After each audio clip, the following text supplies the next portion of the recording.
Often there are questions in Missouri sport fishing of what should we do with the youth during the aquatic ecology or the people and fish parts of the project. There are many things you can do. This is the perfect time for a field trip. Did you know in Neosho, Missouri, there's a federal fish hatchery? There are lots of local fish hatcheries as well that are part of businesses in Missouri.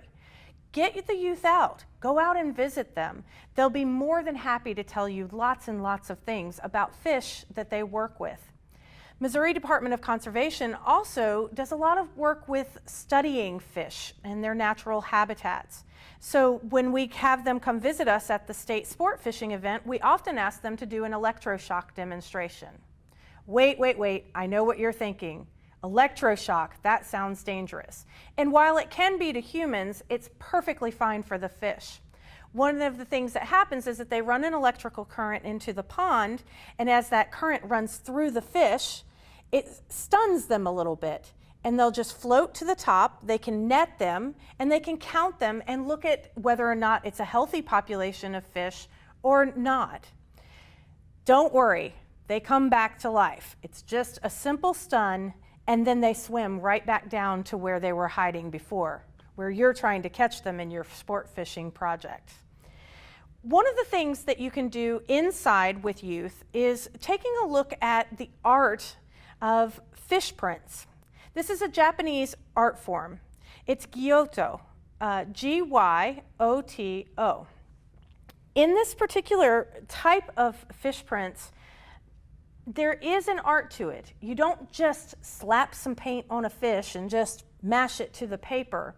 You have to look at all of the intricacies of the fish. This is a great time to talk about their eyes or to talk about their gills and their fins and what it is that happens in the body of the fish as we move along with it. You can use live fish or recently live fish, as well as you can use plastic models. We have used both with youth and had success with both. A lot of our youth want to use the live fish that they catch. Think about putting a large rectangular box on a t-shirt and saying, "My best catch," and then they can put that print on there. So we're going to take a little bit of time, and I'm going to show you how to do it with both plastic fish and then also on a t-shirt with our real fish. This is a rainbow trout, just in case you didn't know. So the paint that I'm using is a simple tempera paint, and we can use it in any color. In the Japanese art form, it's most often used as a black paint, and it is a simple black paint on a parchment paper or a white paper. This paper is craft paper or butcher paper that you can find at your local arts and crafts store or other retail shops that might be in your community. The one thing to work with when you're talking with students about how to do a fish print is how much paint they really need. They really want to start with a light coating of the fish. I would have them do it on the paper just in case they have a little bit extra that overflows. You can put newspapers underneath of it, and you can have them work through the paints. If they glop it on too heavy, you won't be able to see the fine detail of the fish. With these fish prints, the plastic ones, they really could lift them up and move through them. Although with younger youth, I tend to suggest that they have to put the paint on while it's flat. So I think I've done a fairly good job of getting a nice little base coat of paint on here.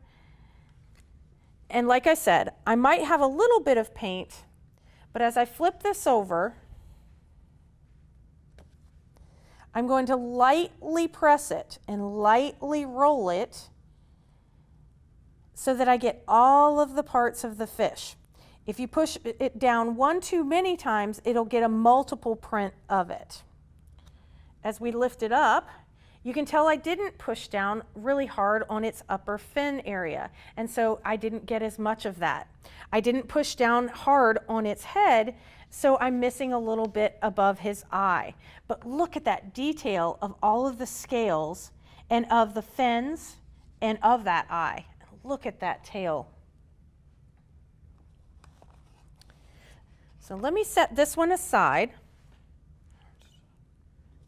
And I'm going to pull up my piece of paper.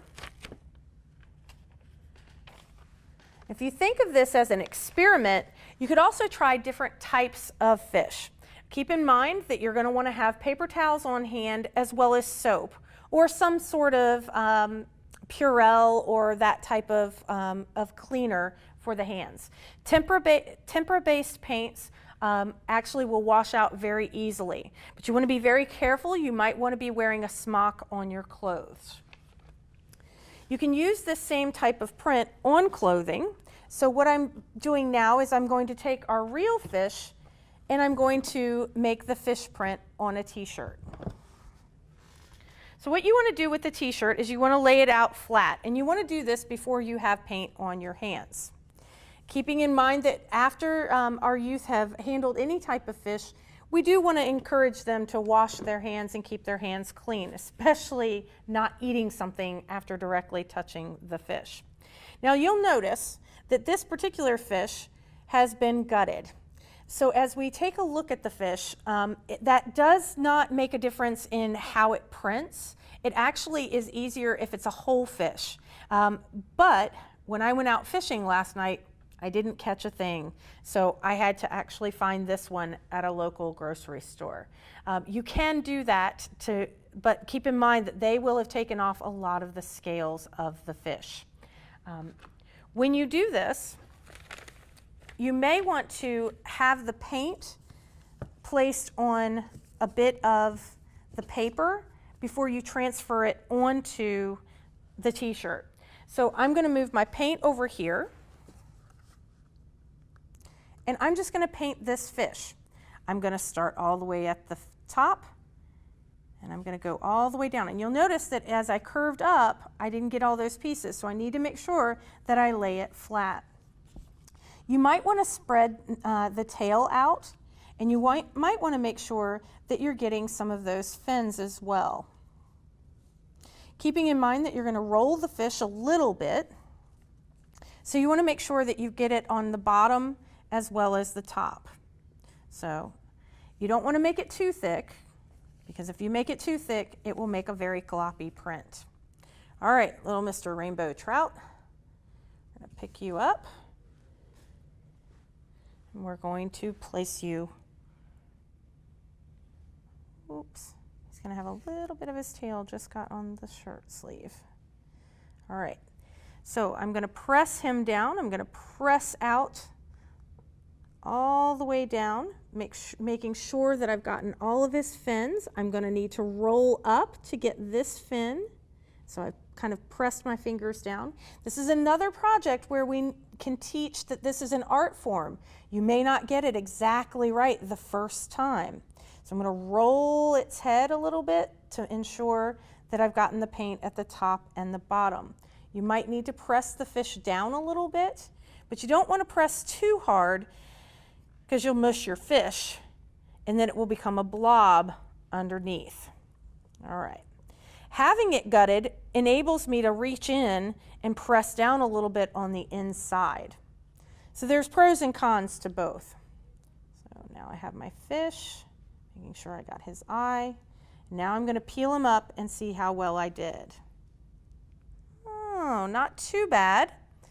Probably should have ironed my shirt first. I got a little crease in there. You can tape your shirts down, but keeping in mind that this is art. It doesn't have to be perfect. This is not a fish we want to eat afterwards, but it can be used multiple times. Real fish, as well as plastic fish, can be rinsed off in a bucket full of water and then used over and over again.